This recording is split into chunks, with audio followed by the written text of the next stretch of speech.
Alright, so nagbabalik tayo sa ating violin tips and tricks. And for today's video, let's talk about elbow positions, especially when string crossing, no, or changing strings. No? Paano siya nakaka-apekto sa playing natin and even sa tone quality na kaya nating i-produce if not positioned properly. Yan yung pag-uusapan natin on today's video. Okay, so first things first, when we talk about the elbow, no, elbow movement, especially on the right arm, hindi talaga siya sinasama when we draw the bow. Kasi when we draw the bow, we always want to create a straight line, no? And we can only achieve a straight line if we move each part of our arm properly. Ngayon, pag sinama natin yung galaw ng elbow, no, and the shoulders, magiging saliwa na yung movement ng bow. So, instead of creating a straight line, we are creating almost a semicircle, no? Kaya dumilihis-lihis yung bow, nag-iiba yung sound. Now, what does the elbow do? Diba? So, the elbow actually creates the angles that we need for our bow, no, on the string, no? So, in relation to the string. So, pag nag-string crossing tayo, no? So,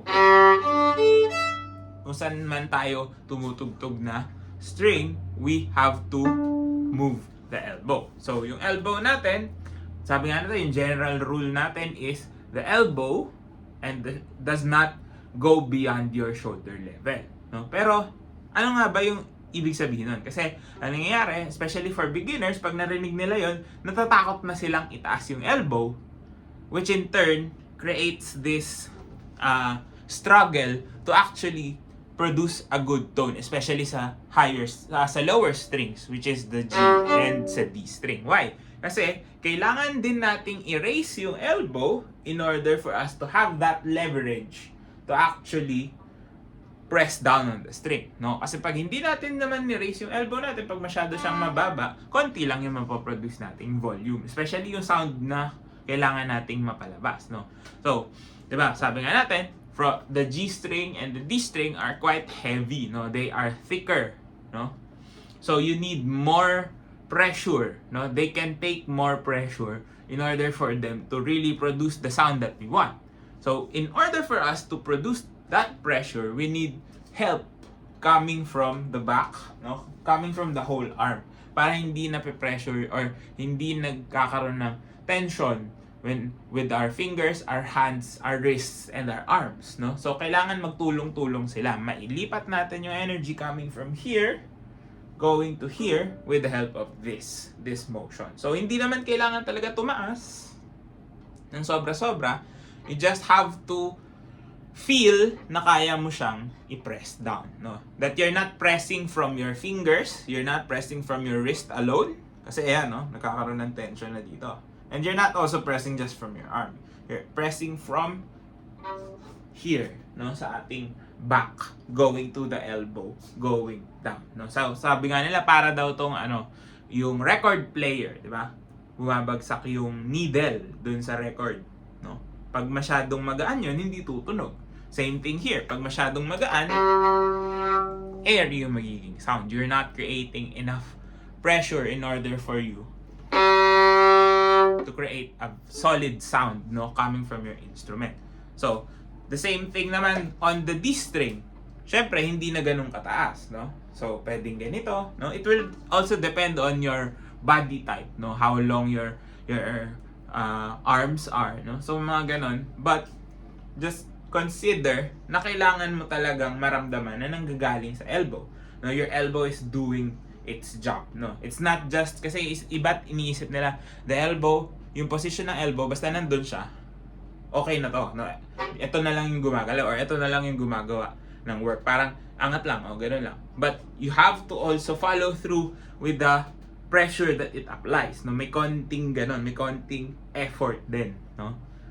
Kasi, nasasanay nga yung iba, parang nagiging super careful pag sinabi, bawal lumagpas ng shoulder, so ang ginagawa, binababa. Pag binababa mo, ano mangyayari? You're not going to create enough pressure or force para mapatunog mo ng malakas, no? Syempre, tutunog siya because you can still apply pressure from your fingers, pero magiging labored, na magiging hirap yung sound natin. Or masama nun, you're going to be more prone to injury because you are using a lot of force coming from a smaller part of your body, di ba? Sabi nga natin, yung fingers natin technically don't have enough muscles, no? Or no muscles at all, di ba? Puro ligaments lang yung nandyan. Kaya hindi siya pwedeng magbigay ng enough pressure on its own na relax pa din yung katawan natin. Okay? So, going naman on the A string and E string, akala din ng iba, pwede na nakababa. Yes, pwede naman talaga kasi they are thinner strings. And these strings don't require as much. But if you still want power, you still want a good tone, kailangan mo pa rin mag-apply ng konti, no? But yeah, you don't have to raise it. Hindi lang naman sa shoulder level, but more of like, kapag nandito kasi tayo sa A and E string, we are more attuned to the right side of our body. So, papunta tayo sa kanan. So, nakababa talaga siya. Pero, hindi mo naman kailangan idikit sa katawan mo, no? Keep it in one plane, no? Etong part na to, hindi dapat siya nagbabago. Parang isipin mo na meron kang shield, no? Parang may shield dito or it's flat, no? Parang table, ganyan. Etong plane na to, hindi nagbabago. So, just by keeping that plane, no, aligned, mararamdaman mo na yung pressure na pwede mo apply. Same with the E string, no? Ganun din. You keep that, no? Pwedeng nakadikit na sa'yo, depende din kasi nga sa body type mo, but you can still apply that pressure. And you feel na hindi lang siya naggagaling sa wrist, not coming from your fingers, and not just coming from your arm. It's coming from here, no? Sa bigger muscles natin. No? Yan. Kasi yung iba ang nakakatakot is when you're changing strings. No? For example, if I'm going from A to D, ganun yung nangyayari, no? Parang dumidikit. Bakit nga ba dumidikit? Kasi natatakot na baka mag-overshoot, no? But you have to also understand that it takes a lot more to actually change strings, no? So for example, ito, tingnan natin. This is my position for G string. But if I move it a little bit lower, G string pa din siya. A little bit more lower, G string pa din, no? Kahit saan akong part ng bow, G string pa din siya. So malaki pala talaga yung distance in between. So you can play around with those distances. So for example, D and A. Bago pa ako dumikit sa A string, medyo malaki na yung movement na nagagawa ng R. So, huwag tayo matakot, no, that we might overshoot or undershoot. We just have to practice that feeling, no? Kasi hindi din na natin may eksakto na ito G, ito D, ito A, ito C, E. Pero those proximity, no, yung close proximity niya sa isa't isa, aalamin mo kung your limit, no? So usually naman ang kailangan mo lang tandaan na limit is yung limit to your right. So what do I mean by that? Pag nasa A string ka at pupunta ka ng E string, you don't need to mind D and G, no? Dito ka lang. So hahanapin mo yun. So ano magandang exercise for you to actually find that? You just have to draw the bow.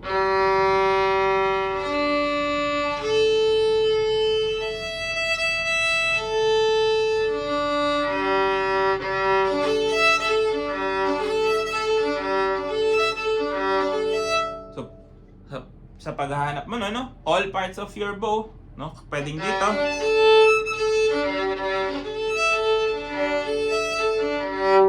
And pag nahanap mo na yung position na yon, then you can stop and then check, no? So marami kasing positions na pwede, especially kung marami kang mga tinutugtog, no? Depende kung saan mo kailangang mag-play. For example, if you're playing on D and A, you can do this. And you can also do this. So malaking movement, maliit na movement, as long as you're comfortable with those positions, no? Kailangan masanay ka din na, ito yung G position ko na, pag konti na lang, didikit na. Syempre, hindi mo maiiwasan if you're starting out, no? If you're a beginner, that you might hit other strings. And that's totally fine, no? Huwag kayong matakot na magkamali. But, don't be super careful na nahihirapan ka na doon sa iba, hindi mo na na-reach yung iba mong mga strings. So, be careful but also try to experiment. Kasi hindi siya basta tinuro sa'yo, makukuha mo agad, no? Kasi it's not really exact. It will depend on how long your arms are, how long your elbows are, gaano ka mobile yung movement ng shoulders mo. So those things, no? Maraming factors that are involved in finding the perfect bow position with regards to your elbow in changing strings. So sana nakatulong tong video na to. If you did, please do drop a like, comment down below more content you'd like to see, and of course, subscribe to my YouTube channel, follow me on all my socials, all the links you need down in the description box below. This has been Ryan Monakil for Violin Tips and Tricks, and I'll see you on the next video.